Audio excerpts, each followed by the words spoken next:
మీ బట్టలకి సాఫ్టింగ్ ప్రొటెక్షన్ ఇచ్చే సరైన ప్రొడక్ట్ ఎలిమ్ ఫ్యాబ్రిక్ కండిషనర్.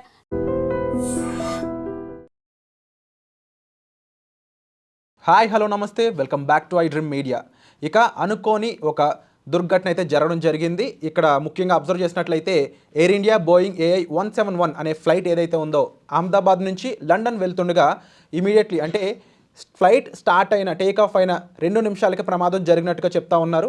అయితే ఈ ప్రమాదం గురించి ముఖ్యంగా ఫ్లైట్ టేక్ ఆఫ్ అండ్ ఫ్లైట్లో జరిగే ప్రమాదాల గురించి ఒక క్లియర్ ఇన్ఫర్మేషన్ అనేది మనం తీసుకుందాం. ఈ విషయాలపై మనకి ఒక క్లియర్ ఇన్ఫర్మేషన్ ఇవ్వడానికి మనతో పాటు ఉన్నారు పైలట్ బాబీ అజ్మీరా గారు. మ్యామ్తో మాట్లాడదాం. నమస్కారం మ్యామ్. నమస్తే సార్. నమస్తే.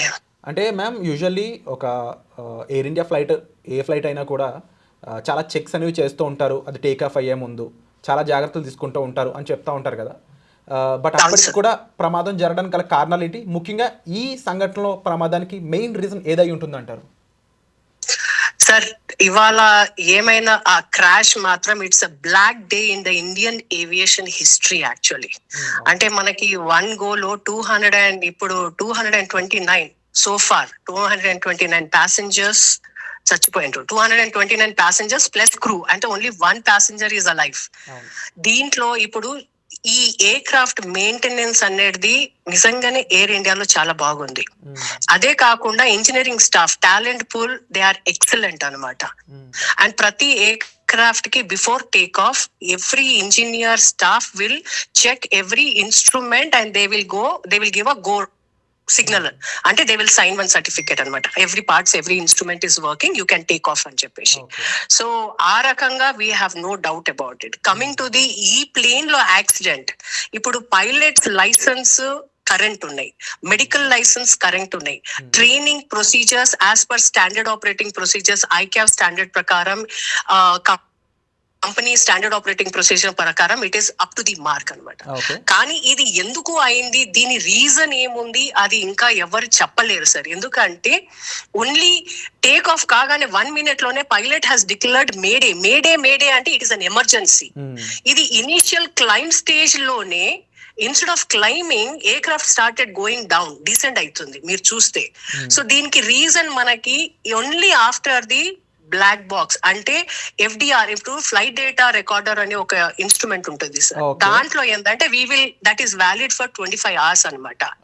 దాంట్లో ఇప్పుడు టేక్ ఆఫ్ అయినప్పటి నుంచి right from the push back నుంచి ల్యాండింగ్ వరకు. సో దీంట్లో ప్రతి మైన్యూట్ అన్నమాట, ఎమర్జెన్సీ ఎక్కడ ఫెయిలియర్ ఉంది, ఏ సిస్టమ్ ఫెయిల్ అయింది, ఏం హెడింగ్ ఉంది, ఏం యాటిట్యూడ్ ఉంది, ఏం ఆల్టిట్యూడ్ లో అది టర్న్ అవుతుంది, హెడింగ్ అంటే స్పీడ్ ఎంత ఉంది, everything is recorded in it. So and take off ముందు మనకి ఫ్లైట్ డిస్పాచ్ నుంచి we will get the weather details, we will get the flight path details, we will get the based on the speeds, మన fuel calculations అన్ని ఉంటాయి అనమాట. So we need not worry. ఇది ఇంకొకటి మనకి CVR అని ఉంటుంది అనమాట. That is like cockpit voice recording. That validity is only for 2 hours. అంటే కాక్పిట్ లో పైలట్స్ ఏం మాట్లాడతారు కూడా దాంట్లో రికార్డింగ్ అయి ఉంటుంది. సో ఈ సందర్భంలో ఇప్పుడు తెలిసిన విషయం ఏంటంటే investigation team has captured the black box. They have to investigate. దాని తర్వాతనే మనకు తెలుస్తుంది what is the actual reason. It is too early to talk about what is the emergency, what has happened. It might be a engine failure, it might be a bird hit, it might be a other instrument. We really don't know what is what. And ముఖ్యంగా ఇది ఒక international flight journey అని చెప్పొచ్చు. And Ahmedabad to London, అందులోనూ 52 members London residents అనేది ఉండడం జరిగింది. అయినప్పటికీ కూడా ముఖ్యంగా ఒక ఇంటర్నేషనల్ ఫ్లైట్ టేక్ ఆఫ్ అవుతుంది అన్నప్పుడు ఇలా ఫ్లైట్ ఇష్యూ జరిగినాక కమాండింగ్ ఆఫీస్ ఏదైతే ఉంటుందో కంట్రోల్స్ అనేవి ఎవరి చేతిలో ఉంటుంది? మేజర్గా పైలట్సే దానికి జాగ్రత్తలు తీసుకోవడానికి మెయిన్ రీజన్ ఏమైనా స్కోప్ ఉంటుందా, లేకపోతే కమాండింగ్ ఆఫీస్ దగ్గరలో ఉన్న దగ్గర నుంచి ఏమైనా దాన్ని కంట్రోల్ చేసే ఛాన్సెస్ ఉంటాయంటారా?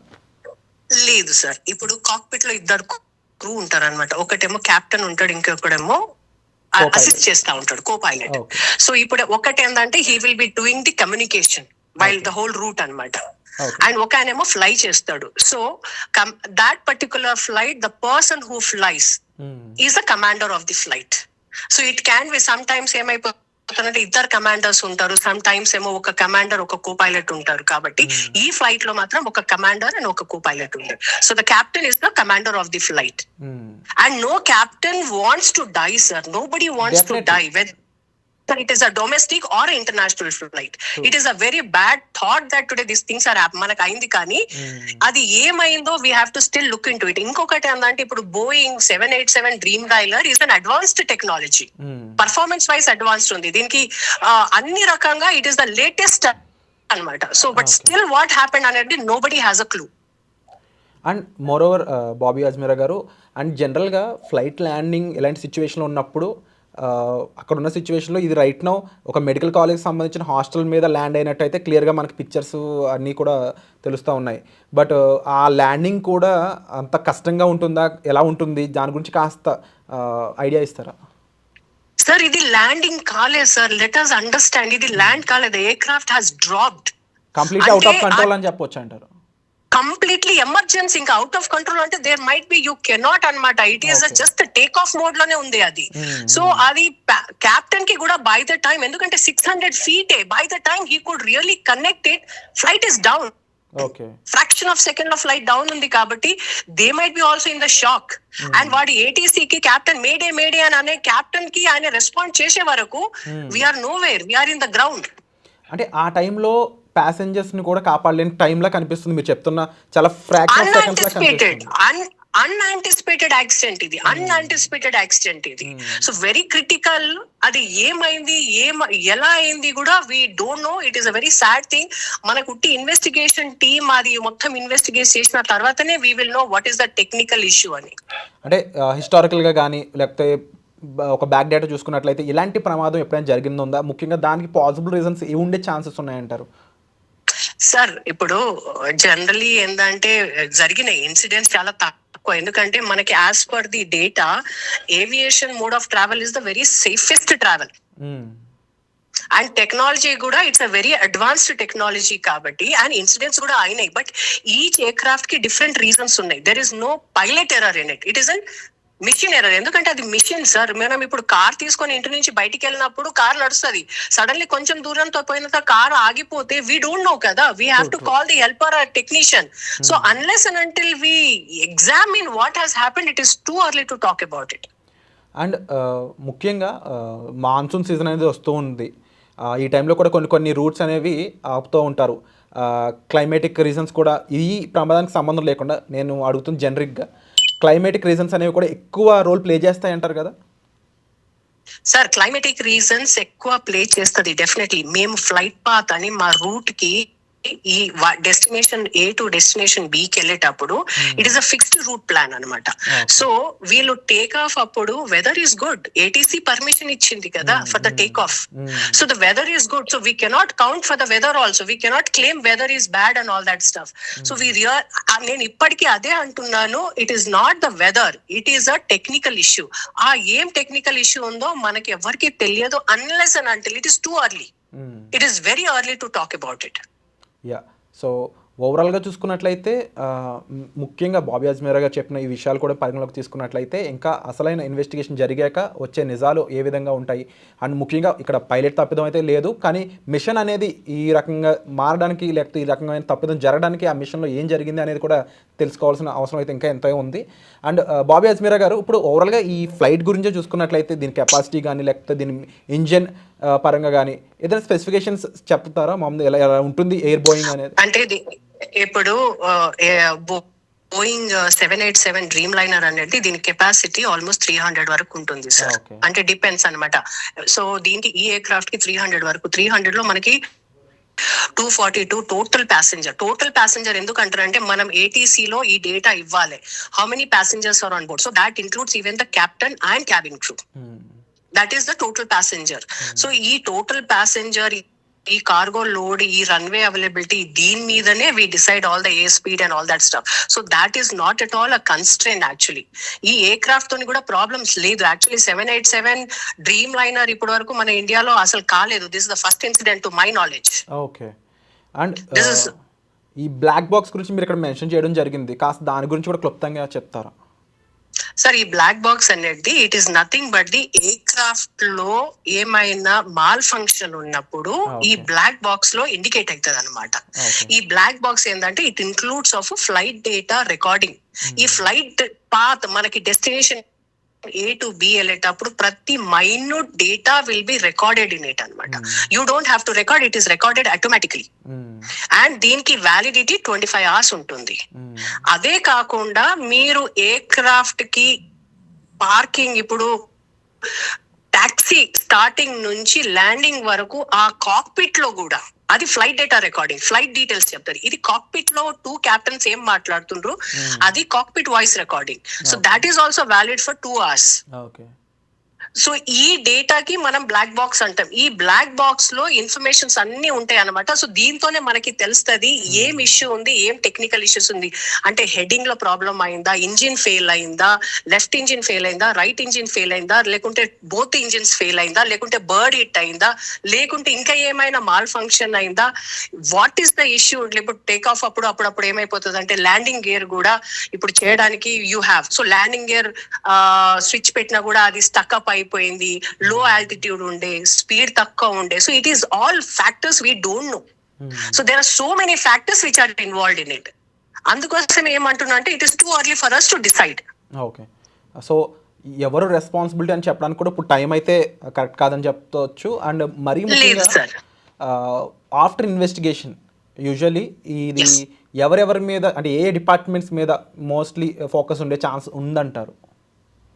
సార్ ఒకటేందంటే ఇప్పుడు ఫ్లైట్ లో డిపెండింగ్ అపాన్ ది, ఒకటేమో మనకి ఇంజనీరింగ్ డిపార్ట్మెంట్ ఉంటది, కాక్పిట్ ఉంటది, సో డిఫరెంట్ ఫ్యాక్టర్స్ ఉంటది, కార్గో ఉంటది, సిఆర్ఎం అంటే కింద ప్యాసింజర్స్ కూడా కార్గోది ఉంటది. So there are so many factors which are involved in it. ఇప్పుడు ఏంటంటే మనకి టేక్ ఆఫ్ అప్పుడు జనరల్లీ ఏంటంటే it's a very critical period. It is initial take off hardly 600 feet కి అది టైం అయింది. అంటే 1 minute లోనే the flight instead of climbing అది కిందికి వస్తున్నప్పుడే కెప్టెన్ రియలైజ్ అయిపోయి మేడే అని అన్నాడు. కానీ టైం లేదు, ఎందుకంటే ఫ్యూల్ ఫుల్ ఉంది, ప్యాసింజర్ ఫుల్ ఉంది, ఎయిర్ క్రాఫ్ట్ క్లైంబ్ అయితలేదు. సో అది ఫ్రాక్చర్ మనకి ఎట్లా అంటే పైనుంచి బాల్ 27th floor నుంచి బాల్ పడేస్తే ఎంత ఫాస్ట్ గా ఇదవుతుందో, అన్ఫార్చునేట్లీ అది మెడికల్ బిల్డింగ్ మీద పడ్డది sir. Completely gravitation and lot of scientific reasons అని చెప్పొచ్చు. And usually flight take off అయ్యాక, అంటే యాజ్ ఎ పైలట్గా మీరు ఎన్నో ట్రావెల్ చేస్తుంటూ ఉంటారు, ఫ్లైట్ టేక్ ఆఫ్ అయ్యాక అండ్ ఈ జనరల్ ఏమేమి ఉంటుంది, మేము చూసినంత వరకు విన్నంత వరకు ఫ్లైట్ అటెండెంట్స్కి, ఫ్లైట్ సిబ్బందికి మీరు ఇచ్చే కొన్ని కమాండ్స్ కానీ అండ్ జనరల్గా ప్రొసీజర్ ఏ విధంగా ఉంటుంది అంటారు? ఏం లేదు sir, as soon as you take off like there are certain speeds అనమాట. V1 స్పీడ్ ఉంటుంది, అది క్రాస్ అయితే you cannot do the reject take off అనమాట. So then you have a rotating speed, దాని తర్వాత you have a climbing speed, positive climb అంటే then you put the landing gear, then flaps మెల్లమెల్లగా. So there are separate levels till you go into the cruising level. This all comes into the climbing level అనమాట. Once the cruising level is there, you are stabilized. And once you reach your destination, you start descending with the ATC control and you tell anamata. So deentlo em ayipothundante in any phase of life there might be an emergency. Okay, but aa emergency ki meeku time untundi to think, act upon on it. Kani idi take off time ki ayipoyindi kabatti firstly there is very marginal time to think and act upon it. True Flight is full, so ఈ incidents చాలా rare అవుతుంది and very unfortunate. True. అంటే మీరు ఇప్పుడు ఈ information ఇవ్వడం వల్ల చాలా మందికి అవేర్నెస్ వస్తుంది. ఎందుకు అంటే రకరకాల కామెంట్స్ వస్తూ ఉన్నాయి, అదేంటి ఫ్లైట్ ముఖ్యంగా పారాచూట్స్ ఉంటాయని చెప్పేసి కింద డ్రాప్ అవ్వచ్చు కదా అని రకరకాల ఒక అంటే ఏమని చెప్పొచ్చు అంటే ఇల్లిటరేటెడ్ కామెంట్స్ అయితే మనం చదువుతూనే ఉన్నాము ఓవరాల్ సోషల్ మీడియా. బట్ మీరు చెప్పిన అంశం బట్టి క్లియర్గా వాళ్ళకి ఒకసారి ఇంకొక స్టేట్మెంట్ ఇస్తారా ఈ సిచ్యువేషన్ గురించి? అంటే ఏమైపోతుంది అంటే sir there are 2 kind of incidents and accidents. ఒకటేమో యాంటిసిపేటెడ్ ఎమర్జెన్సీ అంటే you have time to act and reduce that malfunction risk and you can solve it. Unanticipated ante you don't have time to act upon it. Incident lo it is an unanticipated ante during the time of climb only You don't know, you will be so busy in climbing, navigating, communicating అనమాట. So this is it comes under the pocket of unanticipated. ఇప్పుడు మీరు చెప్పింది ఈ ఇదేంటి during emergency if in case of ditching or land అప్పుడు ఏంటంటే మనకి అది ఉంటది, వాటర్ అప్పుడేమో అక్కడ లైఫ్ జాకెట్స్ ఉంటాయి, ల్యాండ్ అప్పుడేమో స్లైడ్ రాఫ్ట్స్ ఉంటాయి మనకి. సో అది బట్ దెర్ ఇస్ నో, వాళ్ళు చెప్పినట్టు there is nothing much beyond that. Yeah, and ఓవరాల్గా చూసుకున్నట్లయితే ఒక ఇందులో 52 మెంబర్స్ లండన్ రెసిడెంట్స్ కానీ లేకపోతే మిగిలిన ఇండియన్స్ అయి ఉండొచ్చు, అండ్ ముఖ్యంగా ex chief minister of Gujarat కూడా ఉండడం జరిగింది. అయితే ఇప్పుడు ఈ అంశం చాలా బ్లాక్ మార్క్గా మారే ఛాన్స్ ఉందంటారు ఇండియా మీద, and that to after Pakistan India conflict. Sir ఇది పాకిస్తాన్ ఇండియాకి ఏం కనెక్షన్ లేదు, బట్ ఇంటర్నేషనల్ గా మన మీద ఎలాంటి లేదు సార్. దిస్ ఇంటర్నేషనల్ అంటే Indian aviation and general aviation in abroad is two different things. But the incident accidents are the reasons, ఎందుకంటే మిషన్ ఒకటే, ఎయిర్ క్రాఫ్ట్స్ ఒకటే, సో రూల్స్ ఆర్ ఒకటే. స్టాండర్డైజేషన్ ICAO రూల్స్ ప్రకారము everybody will follow the same rules, standard operating procedures. So this doesn't have anything to have an impact in the Indian market or US market or in the accidents. ఇప్పుడు ఎప్పుడైనా కావచ్చు sir, నేను అదే అంటున్నాను, accidents ఎప్పుడైనా కావచ్చు, ఎవరో అయినా కానీ ప్లాన్డ్ గా యాక్సిడెంట్స్ అవుతారంటే will be very cautious. So ఇంకా ఎలాంటి సో ఎలాంటి రిస్క్ అనాలిసిస్ మూమెంట్స్ కానీ ఇవి ఇంకా ఇంక్లూడ్ చేయాల్సి ఉంటుందంటారు ఇప్పటి నుంచి? సార్ రిస్క్ అనాలిసిస్ ఏంటంటే ఈ pilots are trained upon the emergencies అనమాట. ఇట్ క్యాన్ బి డిచ్చింగ్ అయినా, ల్యాండింగ్ అయినా, ఇన్స్ట్రుమెంట్ లోపల ఏమైనా ఇన్స్ట్రుమెంట్ వర్క్ పని చేస్తలేరు. So there are so many procedures where these people are upgraded, upskilled. Then only they are kind of put into the cockpit. అంటే usually ఎన్ని hours of flight training తర్వాత ఇలాంటి major flights నడిపే chance వస్తుంది అంటారు ma'am? అట్లా ఏం లేదు sir. As per Indian aviation ఇప్పుడు మీకు CPL చేయడానికి 200 hours కావాలి సార్. కమర్షియల్ పైలట్స్ లైసెన్స్ రావడానికి director general of civil aviation exams ఉంటాయి. ఆ ఎగ్జామ్స్ కి మీరు పాస్ అయితే మీకు 200 hours మినిమం ఎలిజిబిలిటీ క్రైటీరియా ఉంటుంది సార్. దాని తర్వాత మీరు ఎయిర్ బస్ అయినా, బోయింగ్ అయినా, ATR ఎయిర్ క్రాఫ్ట్స్ అయినా, ఇంకా ఏమైనా ఎయిర్ క్రాఫ్ట్స్ కి మీరు టైప్ రైటింగ్ చేయాలి. Those type rating is for 45 days. దాని తర్వాత you apply for any airline. So once you are recruited in the airline, మళ్ళీ airline will train on that specific training అనమాట. వాళ్ళ emergency procedure, aircraft parts ఏముంది, what you have to do, how you have to do the crew resource management, integration with the ground, with the ATC, ఇవన్నీ ఉంటాయి. So all this training అయిపోయిన తర్వాత మళ్ళీ airline వాళ్ళు కూడా మీకు exam conduct చేస్తారు. ఆ ఎగ్జామ్ లో పాస్ అయిన తర్వాత then again you have a flight check. ఆ ఫ్లైట్ రూట్ చెక్ ఉంటుంది మీకు. దాని తర్వాత ఫైనల్ రూట్ చెక్ తర్వాతనే you will be released as a pilot, co pilot. So you will be released as a trainee pilot.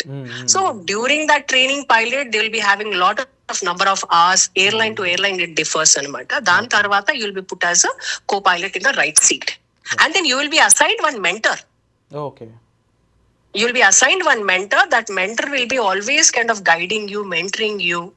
So this is a very systematic, scientific way of training which is happening into the aviation segment. Okay. So ఇక్కడ చాలా క్లియర్గా అర్థమవుతుంది వాళ్ళు ఎంత training undergone అవుతారు అనేది. అంతేకాకుండా ముఖ్యంగా బాబీ అజ్మీరా గారు చెప్పిన విషయాలను బట్టి అబ్జర్వ్ చేస్తే యాక్చువల్ ఫ్యాక్ట్స్ అనేవి ఇంకా తెలుసుకోవాల్సిన అవసరం ఉంది. And thank you so much for the important information ma'am. Definitely చాలా మందికి ఐ ఓపెన్ అవుతుంది దీన్ని బట్టి. సార్ ఇంకో ఇన్ఫర్మేషన్ చేయాలి. రీసెంట్ ఇప్పుడు లేటెస్ట్ ఏంటంటే there is one 11-year passenger okay బతికి బయటపడ్డాడు. అంటే 242 passengers, total passengers, including crew and cockpit crew, there is one passenger who is live and who has been cleared, validated by the commissioner of police, and ఆయన నడుచుకుంటా వెళ్తుండు. So that is a miracle. That is the really అసలు eyebrows goose bumps వస్తున్నాయి అనమాట. ఇంత పెద్ద incident లో ఎవరు బతకలేరు అని అనుకున్నప్పుడు దాంట్లోకి వెళ్ళి ఒక ప్యాసింజర్ నడుచుకుంటా బయటికి వెళ్తుండే, this is a great miracle. True, ఎందుకంటే no one expect this thing. ఎందుకంటే మనం ఆ ఫ్లైట్ వీడియో ఒకసారి అబ్జర్వ్ చేసినట్లయితే బ్లాస్ట్ చూడొచ్చు, ఆ ఫైర్ చూడొచ్చు క్లియర్గా. ఆఫ్టర్ దట్ కాలేజ్ హాస్టల్లో ఫ్లైట్స్ ఎక్లాలు చూడొచ్చు. But how it is happen, is there any possible chances అంటారా? లేదు sir, zero chances sir. It's all the debris are scattered అక్కడ. ఇంకో బిల్డింగ్ మీద పడి వాళ్ళు చచ్చిపోయినారు పాపం. And the air craft was full with fuel. Take off కదా, 10 hours ఫ్లైట్, 10-11 hours ఫ్లైట్ కి ఫుల్ ఫ్యూల్ తీసుకుంటారు. ప్యాసింజర్స్ ఉంటాయి, కార్గై ఉంటది. అసలు అది the way it fall down, the rate of speed of అది పడడం ఎట్లా ఉంటది అంటే సర్వైవల్ ఛాన్సెస్ ఆర్ 0%. కానీ దాంట్లోకి వెళ్ళి ఒక ఆయన లేచి బయటికి వచ్చి నడుచుకుంటా వెళ్ళడం అనేది మిరాకిల్. డెఫినెట్లీ ఆయన స్టేట్మెంట్ కోసం ఇప్పుడు ప్రపంచం మొత్తం ఎదురు చూస్తుందనలో డౌట్ లేదు. Absolutely. Actually one beautiful thing and one hope is ఏంటంటే ఒక ఆయన లేచి నడుచుకుంటూ పోతుండే. కానీ ద సాడ్ థింగ్ ఏంటంటే ఇండియన్ ఏవియేషన్ హిస్టరీలో ఈ ఇన్సిడెంట్ కావడం అండ్ సో మెనీ లైఫ్స్ ఒక్కటేసారి వెళ్ళడం, దాంట్లో ex-CM ఆఫ్ గుజరాత్ కూడా ఉన్నాడు. కాబట్టి it's a very sad information. True. But Om shanti, వాళ్ళందరి కోసం మనం నిజంగా ప్రార్థిద్దాం. అండ్ డెఫినెట్లీ ఇలాంటి ఒక క్రూషియల్ ఇన్ఫర్మేషన్ మాతో షేర్ చేసుకున్నందుకు thank you so much ma'am. Thank you sir. ఓం శాంతి సార్. నిజంగా ప్రస్తుతం ఉన్నటువంటి సమాజం దేనికి ప్రయారిటీ ఇస్తుంది? ఆర్థిక సంబంధాల చుట్టూ మాత్రమే తిరుగుతోంది. మళ్ళీ ఎన్నికలంగానే చాలా విరక్తి కలుగుతున్నాం. మంచి అనిపిస్తుంది కదా, లేడీస్ కూడా ఛాలెంజింగ్ జాబ్స్ చేసినప్పుడు చాలా బాగుంటది. ట్రాఫిక్ అసిస్టెంట్స్ గా నియమించిన ట్రాన్స్జెండర్స్ అందరితో సాల్యూట్ చేయించుకుంటున్నారు. ఫుడ్ డెలివరీ ఇవ్వటానికి వెళ్ళినటువంటి డెలివరీ బాయ్ అనిల్ పై కళ్ళ ముందు పెళ్ళండి